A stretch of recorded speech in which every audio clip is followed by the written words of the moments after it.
नमस्कार। जैसा कि आज हमारा टॉपिक है कि शुक्र पत्नी का कारक क्यों होता है और गुरु पति का कारक क्यों होता है, हम उस पर बात करेंगे। और इस टॉपिक के माध्यम से मैं सिर्फ ये समझाने की कोशिश करूँगा कि हमारे ये जो कारक तत्व डिसाइड किए गए थे उसके पीछे लॉजिक क्या था और क्या वो लॉजिक आज भी एप्लीकेबल होता है।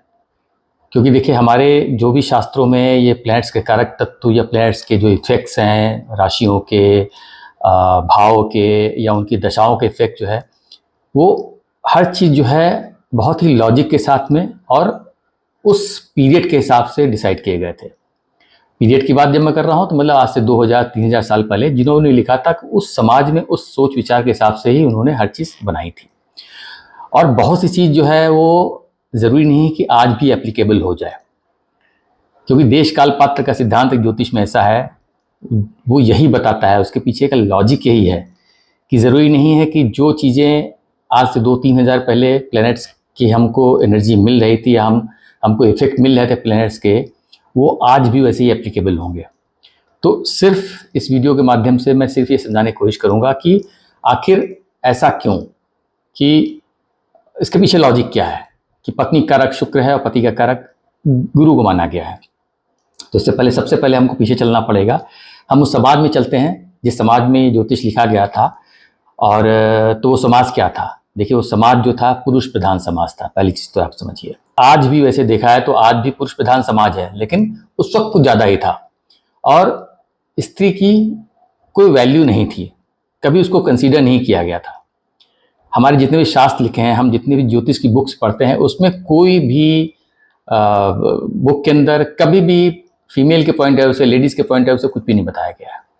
बुक्स में कुछ ऐड ऑन किया गया है, वो बात के राइटर्स ने किया है, क्योंकि जिस वक्त लिखा गया था उस वक्त ये मान के चला गया था कि आदमी की ज़िंदगी में उसी की कुंडली इंपॉर्टेंट है, क्योंकि बाकी तो सब उसके हिसाब से चलते हैं।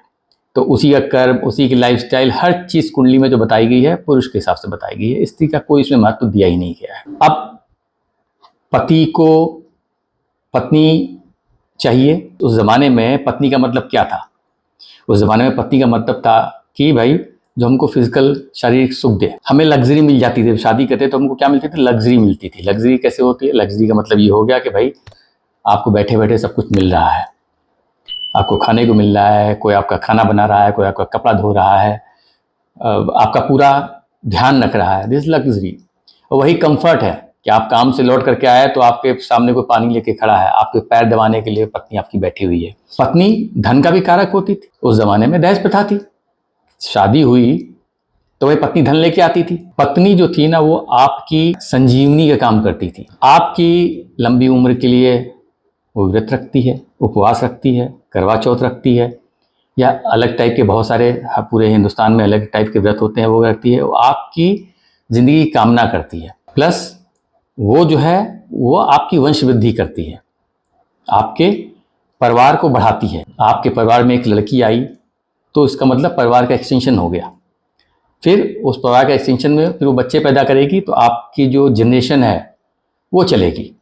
तो पत्नी को सिर्फ इस नज़रिए से देखा जाता था कि पत्नी आपको शारीरिक सुख देगी, पत्नी आपके लिए संजीवनी का काम करेगी, पत्नी आपको लग्जरी देगी, पत्नी आपको कंफर्ट देगी, पत्नी आपके परिवार का पालन पोषण करेगी, पत्नी आपकी जनरेशन जो है ना वो चलाएगी। शुक्र क्यों हो गया?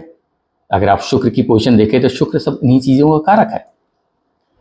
शुक्र हमारे सेकंड भाव का लॉर्ड होता है। कालपुरुष कुंडली में देखा है सेकंड भाव का लॉर्ड होता है। सेकंड भाव क्या होता है? सेकंड भाव धन का होता है। सेकंड भाव के परिवार का होता है। सेकंड भाव जो है आपकी लग्जरी, आपके कंफर्ट का होता है। तो जब पति को ये सब चीज़ें चाहिए तो ये सब चीज़ें देने वाला प्लेनेट कौन सा है? Second house. उसका लॉर्ड कौन है? शुक्र। तो इसका मतलब शुक्र जो है वो पत्नी का कारक हो गया, क्योंकि अगर आपका शुक्र स्ट्रांग है, शुक्र की दशा चल रही है और आपकी सोच वैसी है, तो वो समय होगा आपको पत्नी मिलने का। तो शुक्र वही काम करता है जो पत्नी करती है, इसलिए शुक्र पत्नी का कारक हो गया। जैसे मैं बोल रहा था कि पत्नी जो है वो पति के लिए संजीवनी बूटी है, तो वो भी इसलिए होता है क्योंकि शुक्र जो है, अगर आपको मालूम होगा तो शुक्र को बोला जाता है कि उनके पास संजीवनी विद्या थी। मतलब मृत को जिंदा करने की विद्या शुक्राचार्य के पास में थी। और इसीलिए जो है आप देखिए कि शुक्र को अष्टम स्थान और 12th स्थान में बुरा नहीं माना गया है, क्योंकि अष्टम स्थान जो होता है वो हमारी आयु का होता है और वहाँ पे शुक्र का बैठना, शुक्र के पास क्योंकि संजीवनी विद्या रहती है, तो ये माना जाता है कि जब अष्टम स्थान में खुद शुक्र बैठ गए हैं तो खराब कैसे हो सकते हैं जिंदगी के लिए। और 12th हाउस भी जो होता है वो हमारे लॉस का होता है, हमारे हानि का होता है, क्षति का होता है। तो शुक्र अगर जब आप वहाँ बैठते हैं तब भी ये हो जाता है कि शुक्र 12th हाउस में खराब नहीं माने जाते हैं। अगेन वही चीज़ है कि जिसके पास संजीवनी हो उसका कोई क्या बिगाड़ सकता है। अब अगर हम पत्नी के पॉइंट ऑफ व्यू से आ जाते हैं, सो पत्नी के लिए उसका पति उसका परमेश्वर है। वो शादी के लिए जो समाज सोचती, वो कोई फिजिकल प्लेजर के लिए नहीं सोचती होगी। अगर रहता भी होगा तो उसके दिमाग में रहता होगा, लेकिन उसकी मेन थॉट जो होती है, जो उसकी अपब्रिंगिंग है, उसको ये बताया जाता है कि तुमको पति की सेवा करनी है। पति तुम्हारा परमेश्वर है। पति के घर में जाके ही तुम्हारा भाग्य बनेगा। ये तुम्हारा घर नहीं है जिस घर में तुमने जन्म लिया है, तुम्हारा घर वो है। इसीलिए जो है लोग बोलते हैं ना, पराया धन, बेटी तो पराई होती है। सो जो लड़की होती है वो भी ये सोच के चलती है कि भाई मेरा भाग्य तो पति के साथ में है, और मुझे तो ये परिवार मेरा नहीं, मेरा परिवार तो वो होने वाला है, मैं उस परिवार में आगे जाके बढ़ने वाली हूँ। उस परिवार की उस जनरेशन को बढ़ाने का काम मैं करूंगी, मैं नहीं करूंगी, पति करेगा। मैं पति के पास जाऊंगी तभी जनरेशन बढ़ेगी। मेरी इच्छाएं जो भी होंगी पति पूरा करेगा। सो मेरा भाग्य का मालिक पति हो गया, मेरा पति परमेश्वर हो गया। मेरी इच्छाओं को पूरा वो करेगा, उसका परिवार मेरा परिवार होगा, वंश वृद्धि जो है उसके थ्रू ही होगी। तो जब पत्नी की, जब लड़की की सोच ये है, तो अब इन सब चीज़ों का कारक कौन है? इन सब चीज़ों का कारक है गुरु। गुरु जो है भाग्य का कारक है, गुरु आपकी इच्छाओं का कारक है, गुरु आपके बच्चों का कारक है, गुरु आपके धन का कारक है। पत्नी की सोच ये है तो ये बोला गया कि भाई पत्नी के लिए गुरु कारक है। उसका गुरु अच्छा होगा, उसकी गुरु की दिशा चल रही होगी, तो उस वक्त शादी का समय बन जाता है, क्योंकि गुरु से वो चीज़ें मिलती हैं जो एक लड़की एक्सपेक्ट करती है अपने पति से, और शुक्र से वो चीज़ें मिलती हैं जो एक पति एक्सपेक्ट करता है अपनी पत्नी से। सो ये लॉजिक है इसके अंदर। ज़माना बदल गया है। अब ये सोचने वाली बात है कि लड़की के लिए क्या आज भी हर एक के लिए गुरु ही कारक है? तो ये एक डिबेटेबल क्वेश्चन है। मेरा सिर्फ कहना था कि मैं चूंकि ये बात हमेशा बताता रहता हूँ कि कोई भी चीज़ ज्योतिष में लिखी गई है उसमें कोई लॉजिक है। हम अगर उस लॉजिक को समझें, और जो चीज़ लिखी गई है उस जमाने के हिसाब से लिखी गई, उस जमाने की सोच के हिसाब से लिखी गई है, वो जरूरी नहीं कि आज एप्लीकेबल हो जाए। इसलिए जरूरी नहीं कि जो शास्त्रों में जो लिखा हुआ है वो रेफरेंस के पॉइंट ऑफ व्यू से है, और आप उसको आज के कॉन्टेक्स्ट में कैसे देखते हैं उसके बहुत कुछ डिपेंड करता है।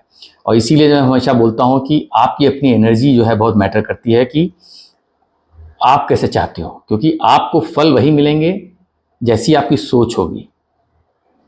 आप अपनी सोच के हिसाब से अपने प्लैनेट्स के इफेक्ट्स को कम ज़्यादा या उनको कंट्रोल कर सकते हो। उम्मीद करता हूँ कि आपको मेरी बात समझ में आई होगी।